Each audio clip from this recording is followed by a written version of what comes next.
to the First Friday Forum for the month of November. So this forum is about research mentorship, both at the graduate and undergraduate level. And it was an excellent suggestion that came to us through our interim provost, Susan Elrod, who aptly noted after meeting with a couple of you that this is something that lots of us are expected to do here, but hardly anybody has experience with when they walk through the door, which is more true with this than it is really with anything else that we do.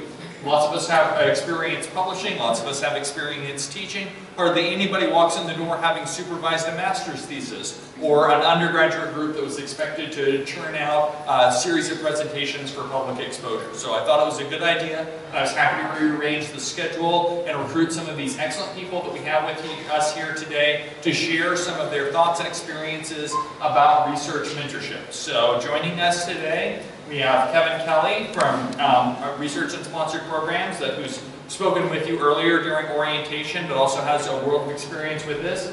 Jen Wilking from Political Science is here to share some of her experiences in a program with robust expectations about research mentoring, both at the graduate and undergraduate level.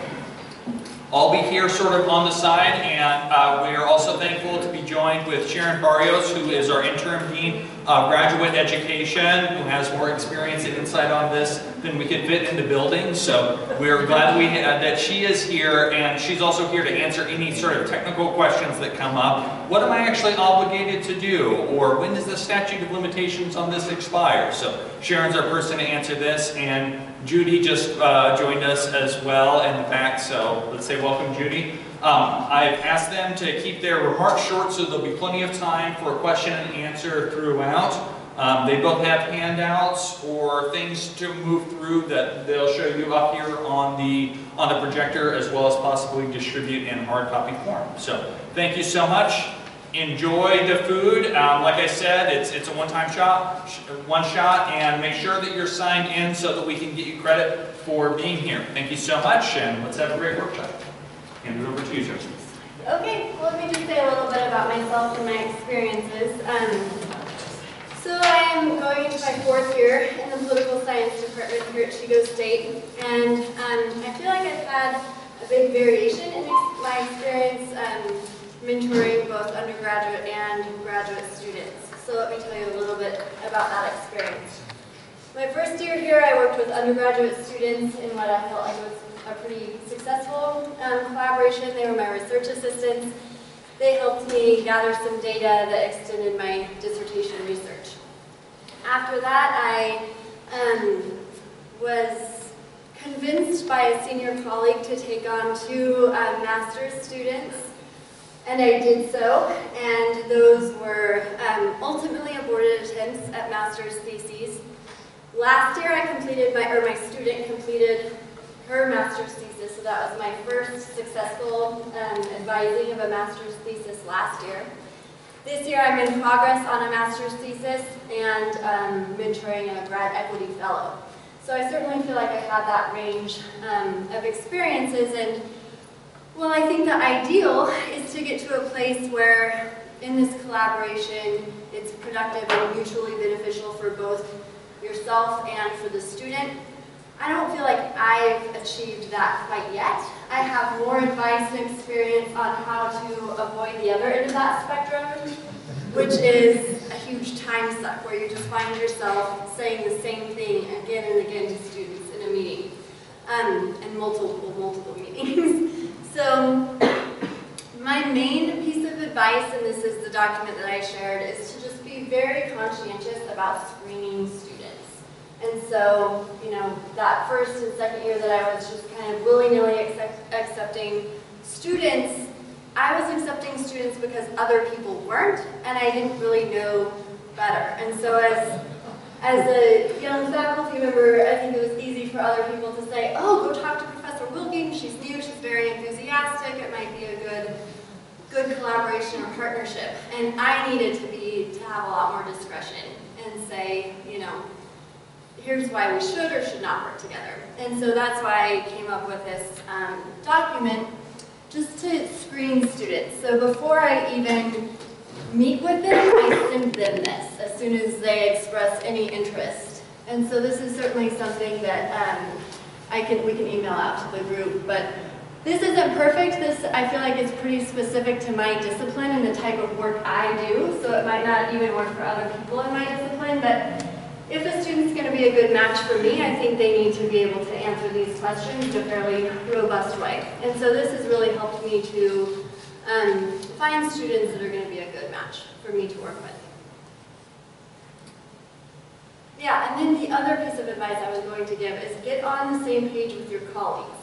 And so, like I said, it is easy as the new person to be very receptive of students and to get a lot of students really fast. And so I would say, you know, once I sat down with my colleague, he said, we need to start being, you know, less accepting of master's thesis students. We need to push more students into the comprehensive exam. That made sense for our program. And so I think you need to start participating early in those programmatic discussions, and so that all of the faculty are on the same page about how many students a year do we want to accept, how many students should each faculty member be working with, what's a fair distribution. So those are my 2 pieces of advice. Let me hand you the handout. I'm sorry about the paper.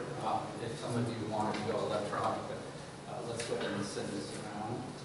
And start us back here on the side. Okay, so to begin with, I'm relatively new on this campus, about 4 months old. I come from CSU Long Beach, and before that, I did my educational work at UC Berkeley. I'm very much a research scientist, and one of the things that I'm here to do on campus, I'm the Associate Vice President for Research, working under the direction of interim, and I'm an interim Provost Elrod, is to ramp up research, especially by the individual PI. So we have a lot of activity on campus that are center-based, and they're very good and wonderful things, but we want to see a little more of the teacher-scholar model.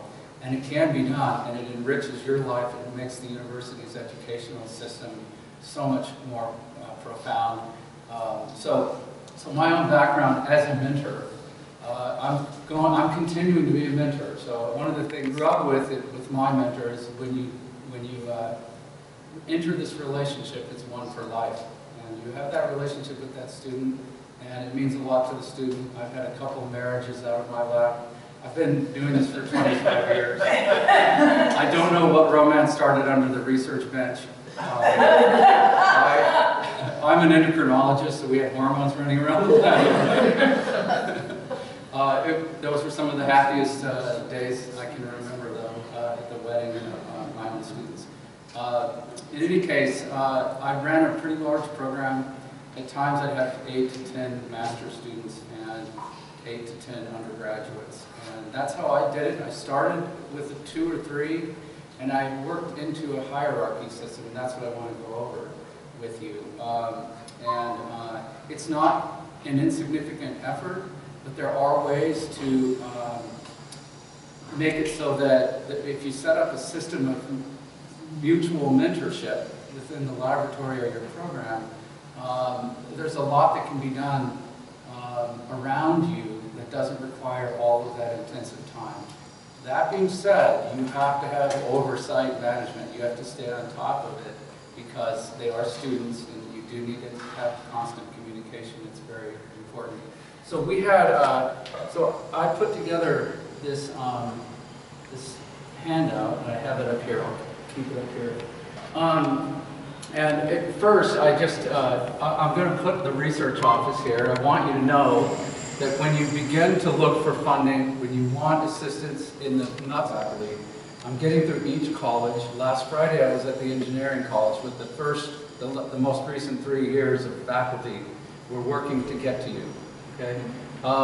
We're the office between academic affairs, which is run by the provost. That's pretty much 2/3 of what a campus does. College, departments, centers, PIs, and all that. And the principal investigators come to us, and we help them manage their grants. And this is very confusing for people, because they hear about the RF, the Research Foundation. I want you to understand, this is essentially like the bank that holds the money, but we're the ones that are helping you manage it. So if you happen to walk in the RF door, they may be confused a little bit. But you need to walk into this door, and then we'll help you get to where you need to go. Okay, so just don't forget RESP, and it's research at CSU Chico. Okay? All right, so that's, I have to do that almost every time. And by the way, in CSU Long Beach, they have the same confusion. And the reason is the RF sits over to the side. It's a 501c3, and it holds the money, and it shields the university from lawsuits. That's basically why it's there. So it's a weird thing. Remember, we're the University Office for Research, so come see us. We'll help, okay? So, that being said, I always promote this, what I call synergistic mentoring. Clearly, the benefits are to both sides, the student and the faculty. Students, it's just such a tremendous educational experience. It puts them ahead of their peers around the country.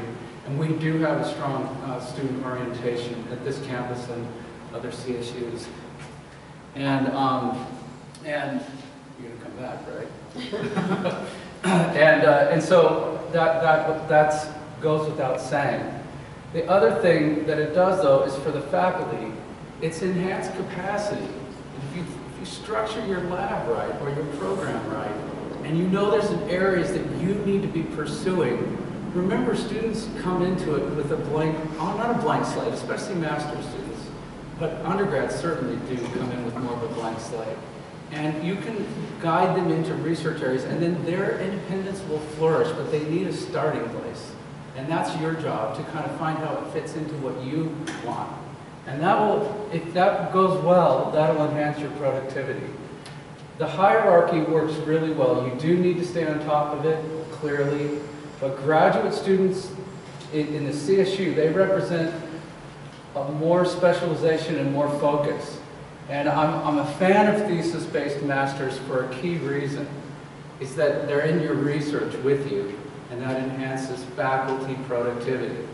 The other ones where you do a thesis by testing, it's good for the programs, but it's not going to be as strongly enhancing of you and your productivity. So think about that as you go forward.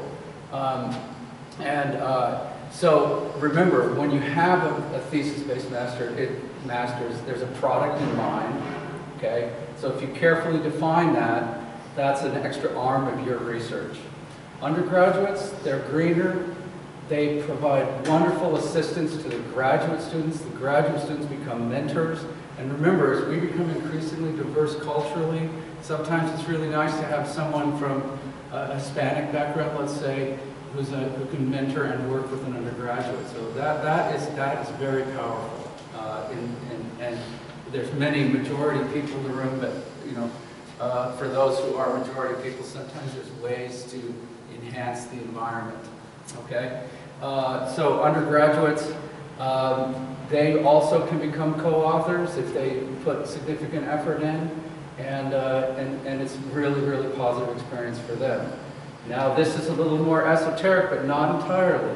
There's many around this campus I'm learning, many visiting or adjunct faculty, technical staff, and some postdocs. If you somehow can work that into your program and have someone come and it works well for both the postdoc and you, obviously that's going to enhance the mentorship capabilities at a high level and enhance productivity. But you also have to be a mentor to the postdoc, so there's a responsibility there that's also really important. Okay? And just this D is mentoring diverse personalities and cultural considerations. Sometimes you just don't know what impact you may have on a student, and it can be profound. You say something and you don't mean it, and you're not thinking about it, and that can mean something to a student. So always be adaptable, and if you do have a situation like that, be ready to solve it and apologize if you need, if there's something like that comes along. Okay, selection of mentees. Very true. I've been right down her path, and there were some faculty in my department who set up those very kinds of screening mechanisms because they were getting inundated. There was a shark biologist, and everyone wants to be a marine biologist with sharks, and so this guy would get inundated with students, and he had to set that up. But I found you really need to look behind the grades. Straight A students may be so driven for the grades that they're really not as intense about working with you. And the B and C students, it's a remarkable thing. Sometimes they tend to be very motivated, and their grades start going up because they become more identified with research, become more identified as, in my field, a scientist.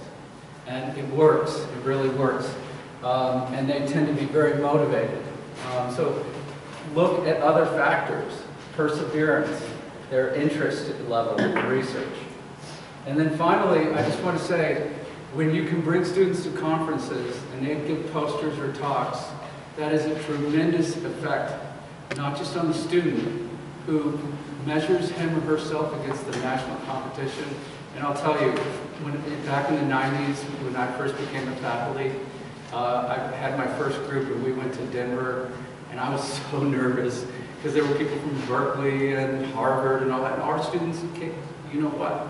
And I felt really good about it, and they walked out of there ready for the world. And you just got to prep them, get them ready. They are good. Our students are really good. And it's just, sometimes it's a matter of just putting a little bit of careful time in it. Okay? And the other thing that's important is as you go for funding, a lot of the program directors at the national agencies are looking, and they want the next generation to be trained by you. That's very important. Plus, you may have a poster here with your name. You may give a talk over here. You have this presence, and because maybe a student, presentations. Your name gets out there. It gets a little more prominent, and that makes you stronger as a grant applicant and as a presence in your own field. And there's no reason why with a master's-based program like ours, you can't be nationally competitive. It's done. It's done all across the CSU and other campuses. So anyway, that's what we want to help with as well in the research office. And so synergistic mentoring, think about that as a way to enhance yourself and the students that you serve. So, question time, I guess. Or just discussion. It's perfectly... You know what I was wondering is, because I was thinking about, for myself, the worst mentoring experience that I had as a student and the best mentoring experience, because I realized that those experiences really shaped my own approach to mentoring. And I'm wondering if you'd be willing to maybe think about that a minute and share some of your mentoring experiences, just to kind of get a sense of maybe what some of your concerns are, about mentoring, but also some of your excitement about it, or maybe some of the success that you've already had. Would anybody be willing to share something? We could start with the panelists. It would be fun to hear from you. Most of you are recently out of your PhD programs, right? It's not everybody, I assume, but most of you. So this must be a little fresh in your mind. The classes that they take, so I don't know how big of a project they can do, because I have two students who are pretty ambitious, and so I don't know how far they're likely to go, or when to really draw the line. So that's what I'm worried about. That is in the sciences, in my experience, that is a big problem. And for some faculty, they oversubscribe the students. They put them on too complex of a project.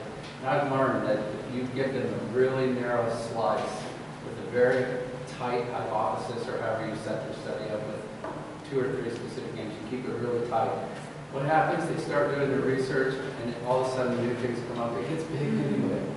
So start small and don't worry, because it's going to grow. It's like putting a seed in the ground. And all of a sudden they come to you, and sometimes I've had experiences where they come, and they're practically in tears. This one guy came to me, he was one of the people who were married out of my lab. But he just, I can't believe this result. And I sat down and I looked there and I went, woo! It was a great result, and it just meant something different. And then that opened up a whole thing. We went to the thesis committee and said, we're going to change this rule, is it okay? And it just took off. So I would say start pretty narrow with your, do you do thesis proposals here? Sharon? I'm sorry. Do you have a thesis proposal process where they have to have the proposal evaluated at the beginning or somewhere early? Yeah, I was just asking Zach if I should. move up there from answering I questions. think that would be Yeah, come great. on over, get in the chair. But I just wanted to.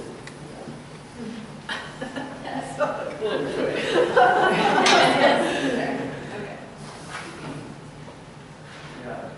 Yeah, I think that that was such a great question because especially when you're new and you're coming from all over the place, you really don't know exactly what the CSU or Chico student experience is. And one thing that really helped me, and I'll admit it was about 3 or 4 years into my time here, before I actually thought to go look at the typical thesis that students were doing, like for example in BSS, I'm also in the political science department. And that really helped. One, to tell you the truth, it raised my expectations of what our students could do in some really important regards. But it did give me kind of a sense of what our students were typically doing. I would also say that our graduate students, more so than graduate students who are fully funded, for example, have a lot of pressures and responsibilities. So most of them are working and most of them are, depending on the field, but the majority of our students are working full time, they have families, some of them are commuting, and are generally taking 2, sometimes even 3 seminars. So their workload is very heavy.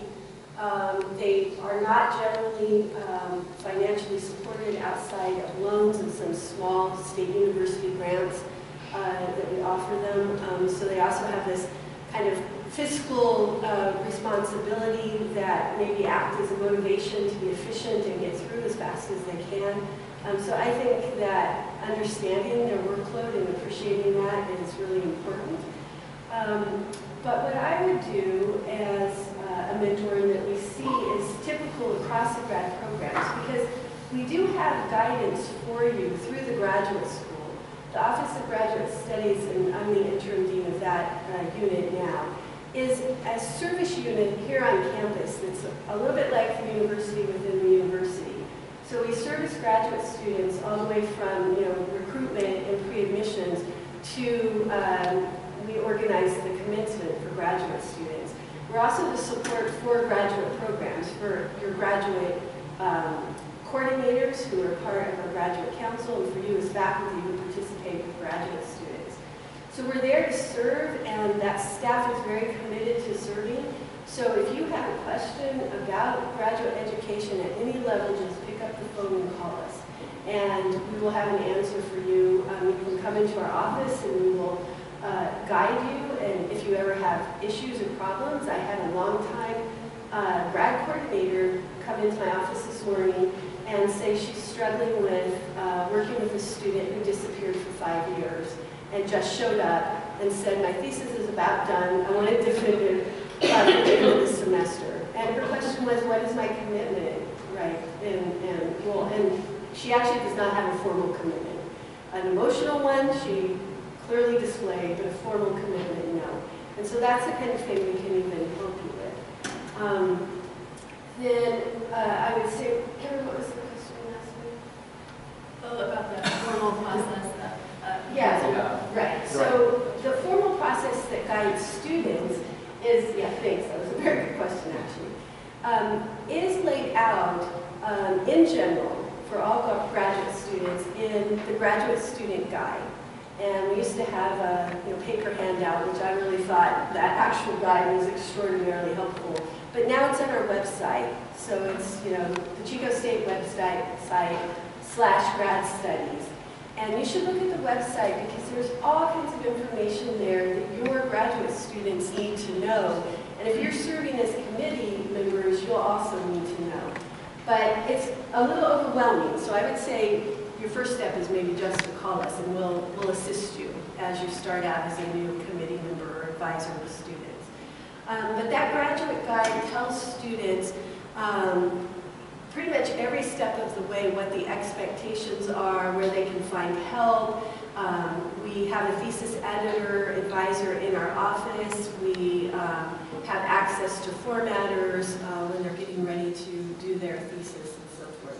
So it's way too much information to just sit down and look at it from start to finish.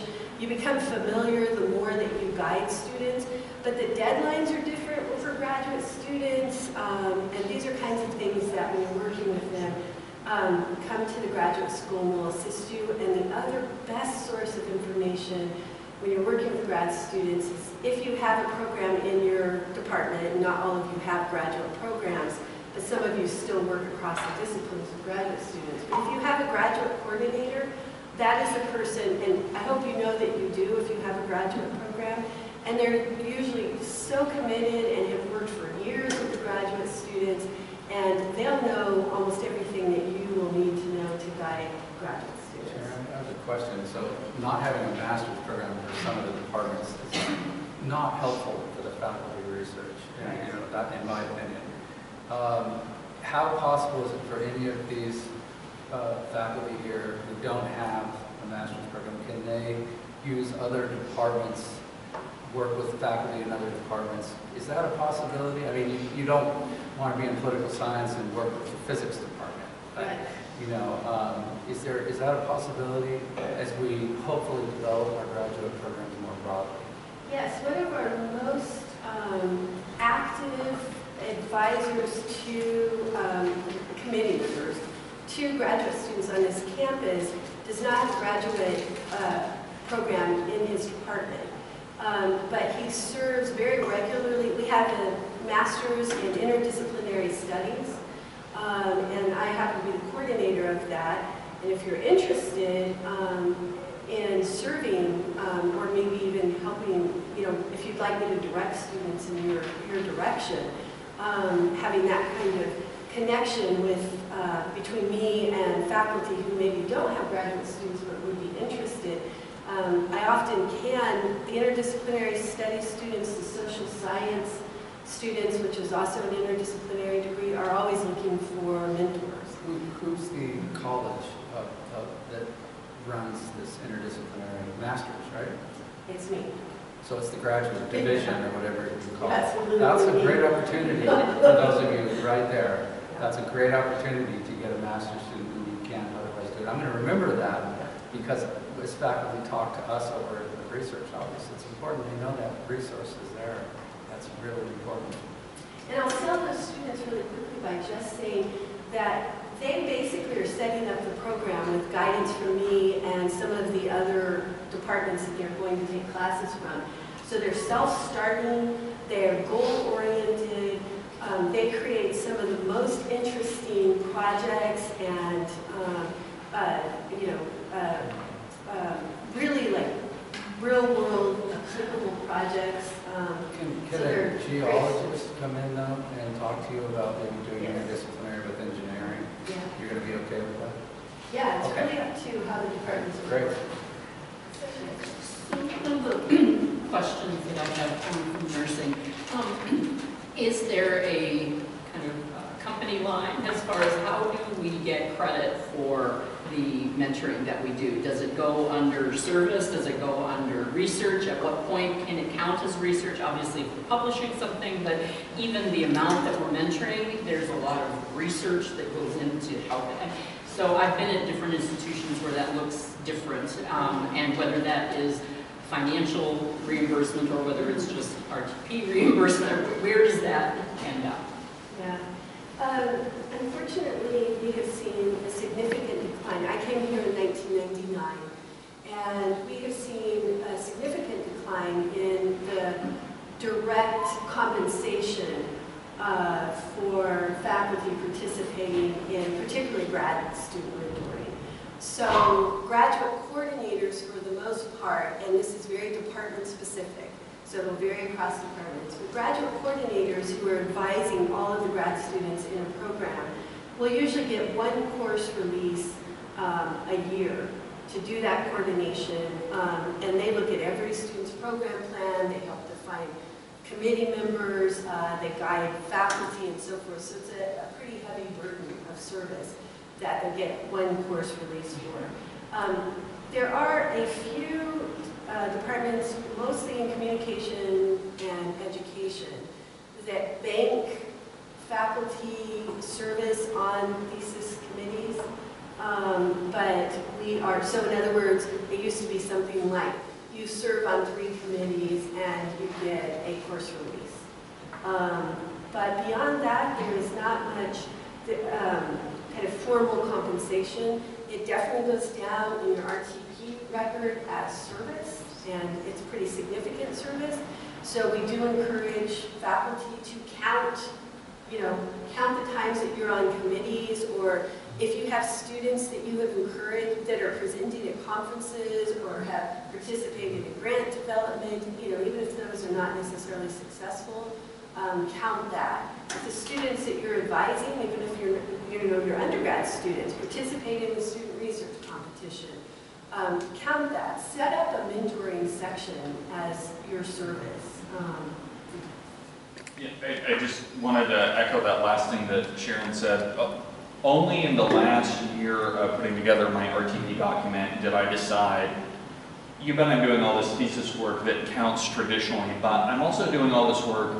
I get my undergraduate students to participate in the student research competition. Our regional disciplinary organization has an undergraduate component, and I get my students to that, and whenever possible, I get them funding to go to that. And so, while it's not part of the formal RTP process, student research, especially undergraduate research, is a high impact practice. It's part of the job. It's really important. And so I just started basically having a separate narrative in my RTP document that says, in my RTP file that says, here is all of the research mentoring that I am taking part. Here are all the successes that the students have had coming out of the classes that I've done, independent of the thesis work that I've helped to supervise. That's going to vary program to program in terms of whether that's well received or if they actually want that tucked in somewhere else. But I kind of got to a point where I thought, this is important, you're asking me to do this, I feel like I'm good at it, find a way to make this count. Because that's what I found, is that if you are good at it, like what you're saying, then people are coming to you and you're doing this, and all of a sudden you're doing more, but it's not counting because it doesn't look like what somebody else wanted it to look like. So I'm kind of just curious as to, because on the one hand we're like, oh yeah, you got to do this research and mentoring, and so at what point is it visible or invisible and you get credit for it? Because everything that we do, unfortunately, there's just not enough time. So if we're doing something that we're really good at, how do we get credit for that? Right. Even though the university may not say, oh, well, that's not exactly what we wanted, but And you're still really good at it, so keep doing it. And there are a couple, like the discerning piece that both Kevin and Jen set up in terms of these are who I'm going to accept as advisees. There's another tier to that has to do with who is it that you're going to go the distance with if they have something that you think is publishable or fundable, right? And so, I mean, I've invested lots of time in stuff that, in retrospect, I really should have known that this was not going to be accepted for publication. But I've sort of figured that out over time, and the person that I advised her thesis last year, we've had 2 things accepted for publication, and we're working on our 3rd, and that's productive, and I've really just learned how to be discerning at that 2nd tier and at this point. But you have to sort of figure out this is worth it. This person finished, and that's great, and that's all that's ever going to happen with it. I strongly endorse what Zach just said. You should be giving your master's students, if you have them, a publishable, narrow, specific area, but important and publishable area of work. If you're putting them in something that's not publishable, it's going to end up costing time, like Zach. And we all had to go through that. Don't do it because we did it. Really, every project that you help a student define, you should be thinking that's nationally competitive, and it's asking a critical question in my view, and it takes your thought before you do that, to do that right. That'll enhance your productivity clearly if it's done right. I wanted to get back to the time credit for doing mentoring. You should all know, because you're the next generation of faculty, that other CSU campuses have advanced ahead of CSU Chico. A lot of this is in curricular reform. You're new faculty, you're in the next generation of faculty here. You need to be thinking about how you can structure your department's curriculum to enhance this activity. In the department in college I was in, we got 1/6 of a unit per any graduate student that was in our lab at that time, not just for the whole thesis, at that semester. But you could only cap at 3 units. But 25% of your, so it was an incentive to have a lab with students in it. 25% of your load was, and why? Because CSU Long Beach sees education in the labs and in the research as high impact practice. They're putting their mouth, their foot, what is that? Money where their mouth is, you know, and other campuses too are doing that. It's a tricky thing because that's expensive. But if you work through a curricular reform, just think about that as you develop your own career, that your participation in your departments will matter too. So what role do we really have to change those types of things? Like at what level? You have a department curriculum committee, I presume, and start looking around at what other departments like yours are doing within the CSU system. It's a pretty powerful message because if they're doing it in the CSU, why aren't we? I think chemistry is already doing something like that. And I think if you have 3 undergrads, it's 1 teaching credit. Yeah. And sometimes you have to get a ramp up of the research activity in the college to help support that financially. There's different models that are out there. So, it's not something you can just do tomorrow, but you can begin the process in thinking about the burden of curriculum on faculty time. So that is related. It's related to your curriculum. And your grad coordinators and grad faculty who work with students in particular, grad students in particular, are very supportive of this. This was not a decision that they supported the evolution kind of away from that conversation. I was just gonna talk a little bit more about things, ways that you can make this more productive for yourself as well, because in my department we don't get any banking of any credits, and so you really do have to be conscientious about how to turn these mentorship relationships into something that could be productive. And like I mentioned, I haven't done that yet, but in thinking about even the thesis I advised last year, in looking at my classes, she could have given multiple guest lectures, and I think that would have been good for her and great for my undergrads as well. And so that's just one idea, is to have them more incorporated potentially in your teaching, just in that role. But I taught a graduate seminar last semester, and this is where you have that venue to start talking about your research, and so I talked about my research any opportunity I could. I think that's good teaching, but it also started giving my students ideas about how they could work with me, and so I'm starting to see some of those relationships develop too that could result in publishable things that are within my interest as well. It's a great thing. I can't help myself. I have to add one more thing. Yep.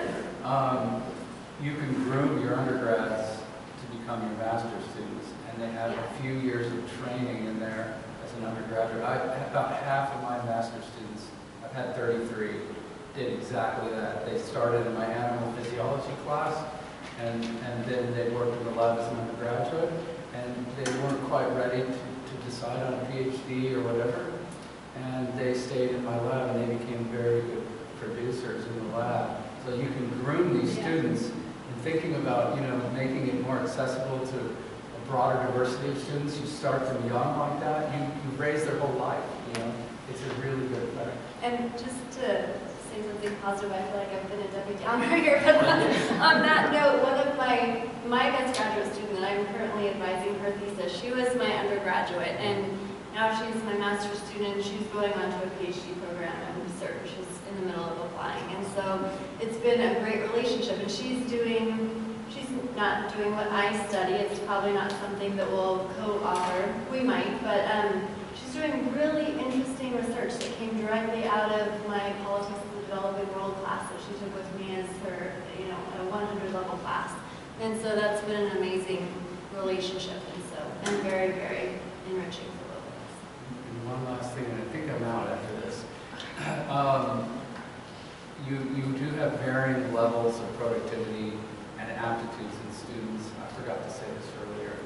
And when it gets to the end of a 2 or 3 year period, you need to get the student into finishing the master's degree.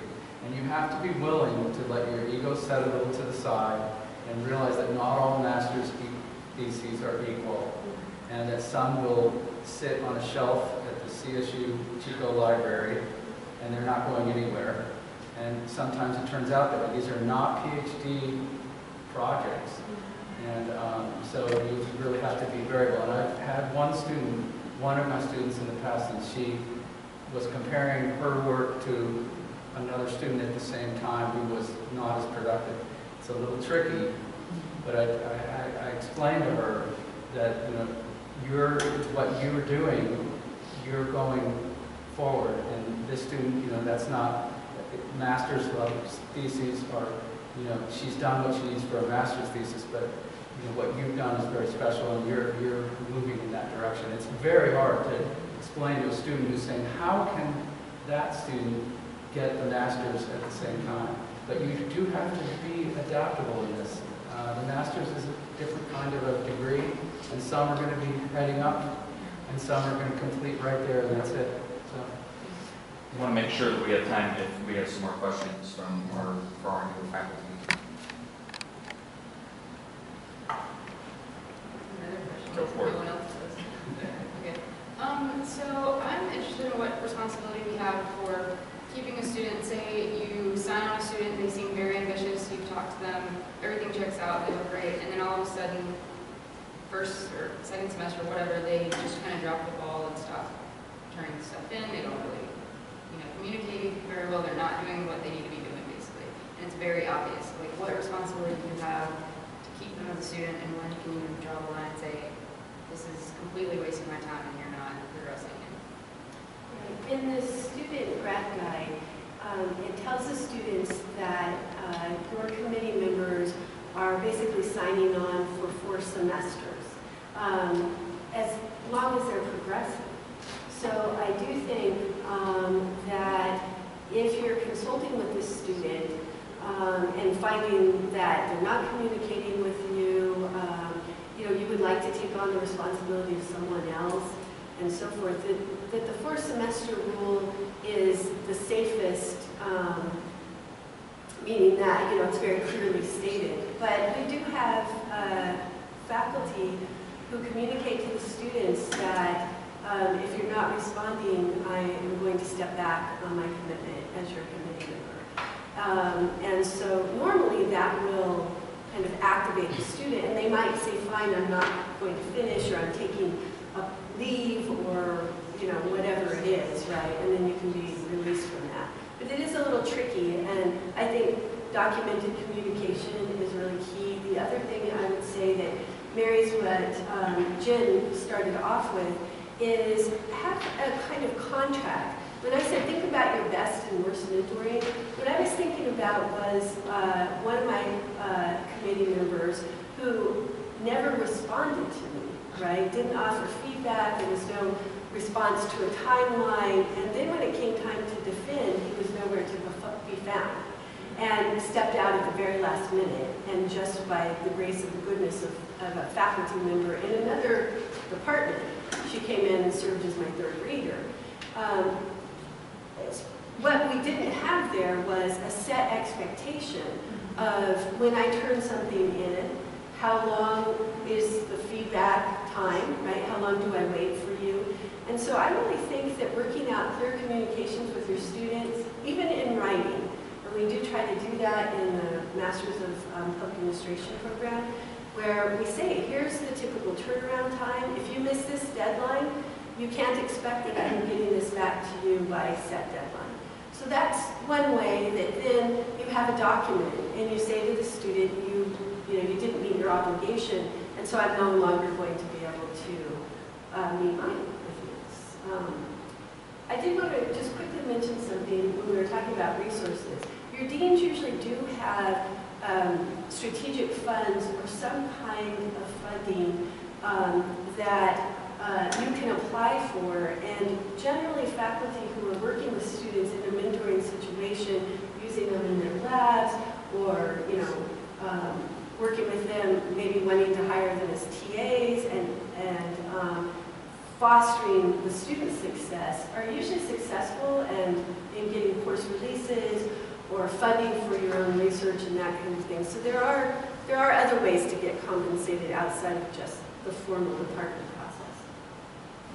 I would absolutely reiterate what Sharon said about setting up expectations early with students. With the one student who it just kind of went on and on, I stumbled into that and found myself just frustrated after about 18 months saying, you know, we've had the same conversation now, I don't think that we're a good fit for one another. So in the productive relationships, I meet with them every 2 weeks. You know, they're very present, and I don't have any of those disappearing acts. So I think as soon as you agree to work with a student, I now make a schedule with the student. We decide when we're going to meet with each other, and then I put that on my calendar, and if they start missing deadlines after 2 or 3 missed meetings, I say, you know, I'm not sure this is working. So I would just stick to your contract that you set out early, rather than just getting frustrated like I did in the first few times. Any last minute questions before we wrap up? Okay, I'll just take up 1 or 2 minutes of your time, and then we'll be all done. So I did want to offer one additional piece of encouragement, and that's lots of you teach classes, undergraduate classes even, where students are doing writing or students are doing projects and they may not be thinking that they're doing research. You need to push them towards thinking that it is, and oftentimes that push comes in the form of recognizing low-cost regional opportunity like the Student Research Competition or the KELT Conference, or maybe a regional opportunity from your home discipline, maybe your regional conference. Like I have one that has an undergraduate component, and encouraging students to submit. Even if they aren't accepted, the submission process is sometimes really productive, and it helps them think about themselves as researchers, sometimes for the first time. And then that can sometimes set wheels in motion, like Kevin was saying, for them to start thinking about, oh, I like this is interesting, I like the exposure, I like the experience, maybe graduate school, maybe here, maybe somewhere else, or maybe then they just go out onto the job market and think about themselves as researchers. But there are lots of local, easy, and low impact opportunities for students to take advantage of that you know about, but they don't. And so your role there is really making them aware of those things, and sometimes little adjustments.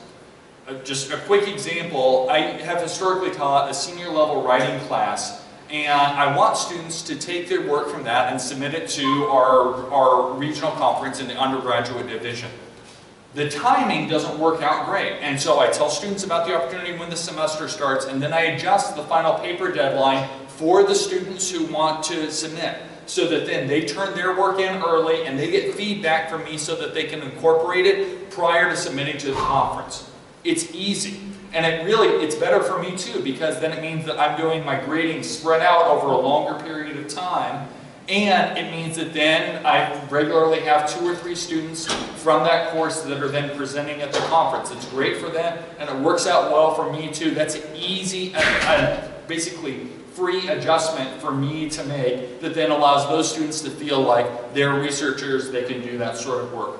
So look for those sort of opportunities for your grads and undergrads. Make them aware of it. Not every research mentorship experience has to be a long, drawn-out 2, 4, 6-year experience. Sometimes it's as simple as, hey, you wrote something really good in this class. Why don't you submit it over here? They do it, they go, they have a great experience. And for some people, it's a life-changing experience.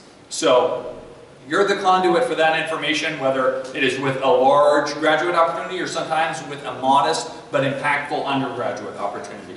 Thanks so much for being here today. Be on the lookout for the assessment that we'll send out from the KELT address. Remember, the assessment is how we figure out what we did that worked well, what we did that didn't work well, and it's what allows us to improve and continue funding these sort of opportunities. Thanks so much, and have a great Friday.